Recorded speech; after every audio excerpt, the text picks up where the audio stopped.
disturbing true beach horror stories. Chapter 1. The Midnight Drowning. It was the perfect summer getaway, a secluded beach on the coast of Maine, far removed from the chaos of city life. Sam and his friends had been planning this trip for months, anticipating a week of sun, surf, and late-night bonfires. The beach house they rented was a quaint, rustic cottage with creaky wooden floors and a large deck overlooking the ocean. It was isolated, with the nearest town a good 20 miles away, making it the perfect spot for a peaceful retreat. On the first night, they set up a bonfire on the beach. The flames danced in the night as the group of 6 friends roasted marshmallows, laughed, and shared stories. The stars above were bright, and the only sounds were the crackling of the fire and the gentle lapping of the waves. As the night wore on, Sam felt a strange sensation, an unsettling feeling that he couldn't quite place. It wasn't fear exactly, but more like a nagging sense of unease. He glanced around at his friends, wondering if anyone else felt it, but they all seemed perfectly content, lost in their conversations and laughter. It was then that Sam noticed something in the water, a dark figure floating just beyond the shore. He squinted, trying to make out what it was. At first, he thought it was a piece of driftwood, but then it moved against the current. The figure was too large to be a fish, and it seemed to be getting closer to the shore. "Do you guys see that?" Sam asked, pointing toward the water. The group fell silent, and they all turned to look. At first, no one else saw anything, but then the figure bobbed to the surface again. It was closer now, and in the dim light of the fire, they could see that it was a person.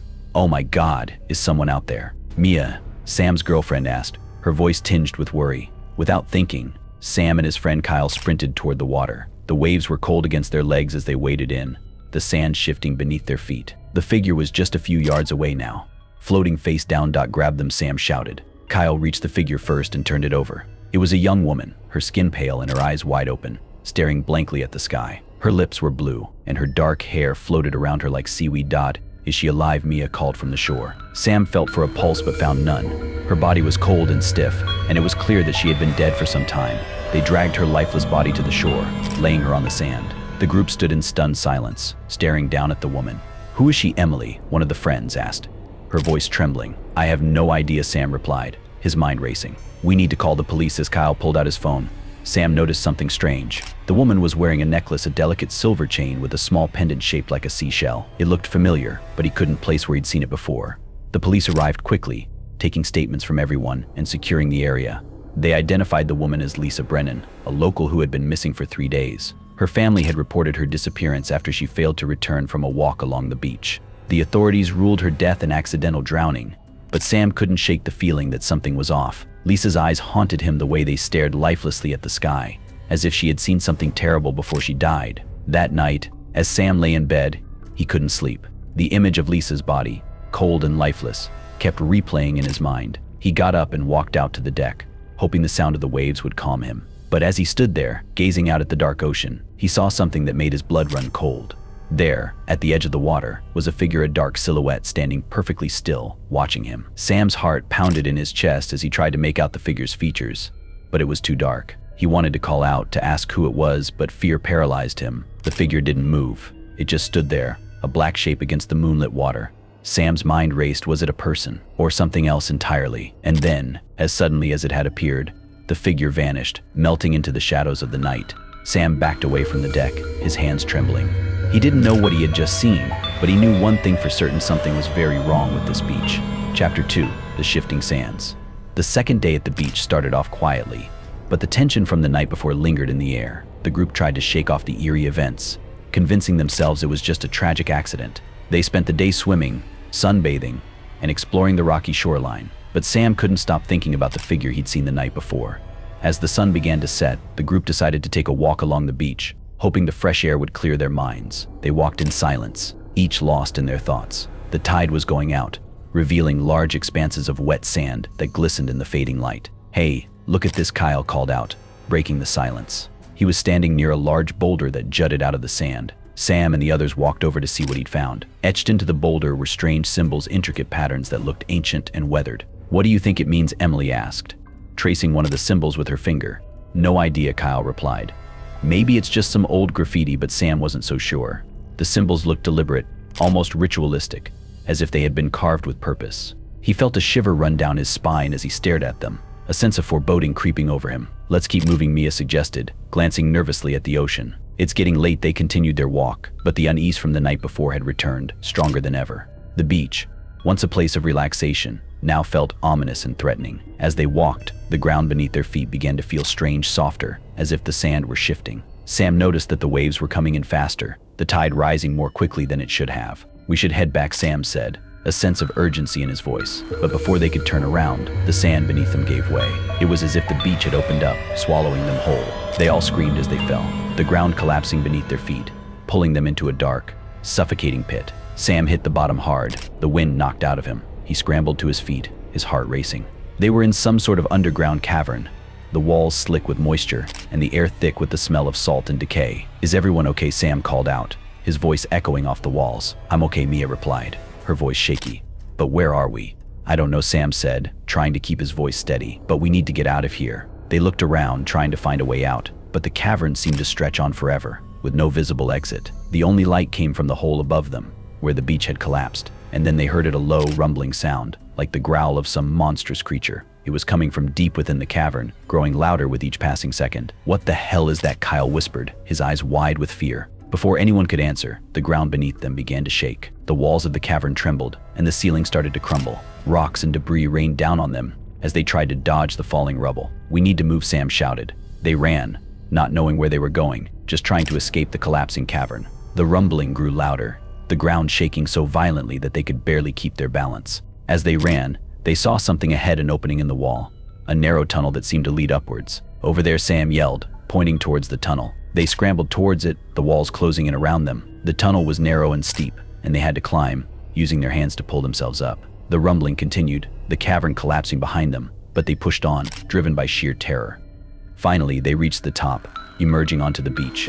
The sun had set, and the beach was dark, illuminated only by the pale light of the moon. They collapsed onto the sand, gasping for breath.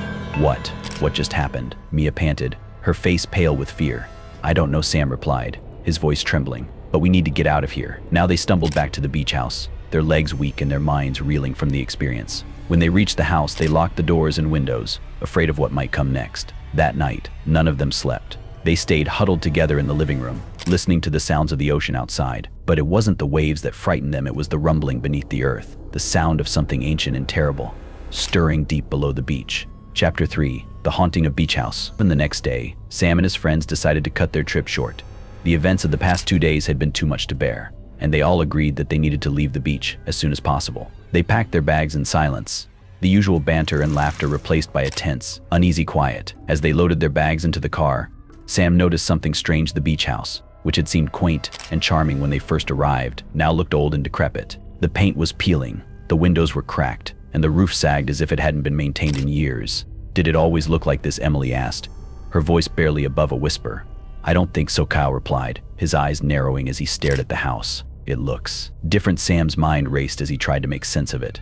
How could the house have changed so drastically overnight? It was as if the beach itself was alive, warping and twisting everything around it. "We need to go," Sam said firmly, his eyes never leaving the house. Now, they piled into the car, and Kyle started the engine.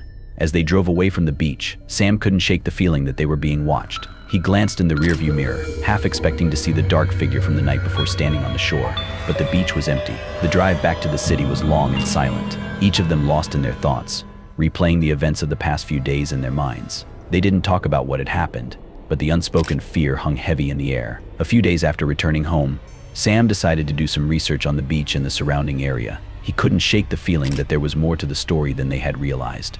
He spent hours combing through old newspaper archives, online forums, and local history websites, searching for any information that might explain the strange occurrences. What he found chilled him to the bone. The beach they had visited had a dark history. Over the years, there had been numerous reports of strange and unexplained phenomena, disappearances, mysterious drownings, and sightings of ghostly figures. The most disturbing story, however, was about Beach House No. 7, the very house they had stayed in. According to the records, the house had been built in the early 1900s by a wealthy businessman named William Hargrove. Hargrove had been obsessed with the occult and had allegedly performed dark rituals in the house, trying to summon spirits from the sea. He had disappeared under mysterious circumstances, and the house had been abandoned for years. In the decades that followed, several families had moved into the house, but none had stayed for long.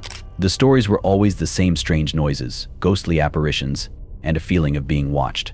Some claimed to have seen the figure of a woman in the water, her eyes wide with terror, just like Lisa Brennan. Sam's blood ran cold as he read the accounts. It was as if the beach, the house, and the ocean itself were cursed, haunted by the spirits of those who had died there. He closed his laptop, his hands trembling.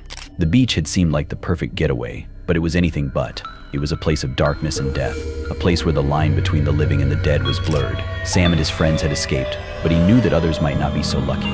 The beach would continue to lure people in with its beauty, only to reveal its true nature when it was too late. As he lay in bed that night, Sam couldn't help but wonder if they had truly escaped. The figure he had seen at the water's edge, the rumbling beneath the earth, and the haunted beach house, all of it seemed to be part of something much larger, something that had been waiting for them. And as he drifted off to sleep, he couldn't shake the feeling that the beach wasn't done with them yet. Epilogue: The Call of the Deep. Months passed, and life slowly returned to normal.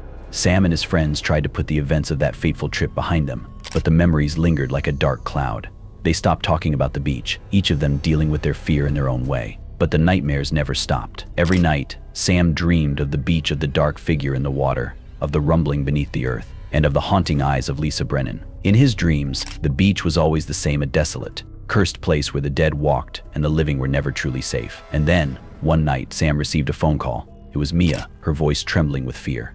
"I went back," she whispered. "I had to see it again. I had to know if it was real." Sam's heart sank. He had warned her not to go back, but the pull of the beach was too strong. It had called to her, just as it had called to him. "What happened?" he asked, dreading the answer. "There's something in the water," Mia said, her voice breaking. "It's calling to me. I can hear it in my head. I can't escape it. I think it wants me to stay." Sam's blood turned to ice. The beach wasn't done with them after all. It had claimed Lisa Brennan, and now it was coming for them. "Mia, get out of there," Sam urged, his voice shaking. "Get away from the beach and don't look back." But it was too late. The call of the deep had already claimed her. The phone went silent, and Sam knew, deep in his soul, that he would never see Mia again. The beach had taken her, just as it had taken Lisa and countless others before her. It was a place of darkness, where the line between the living and the dead was blurred, and where the sea held secrets too terrible to comprehend. And as Sam hung up the phone, he knew that he would never be free of the beach's curse. It would haunt him for the rest of his life, a reminder of the horrors that lurked just beneath the surface of the calm, inviting waves. For the beach was not just a place, it was a force, ancient and malevolent, and it would continue to claim those who ventured too close, drawn by the call of the deep. And so, the story of the beach became just another chapter in the long, dark history of that cursed stretch of coastline, a story of beauty, death, and the terrifying unknown that waited beneath the waves.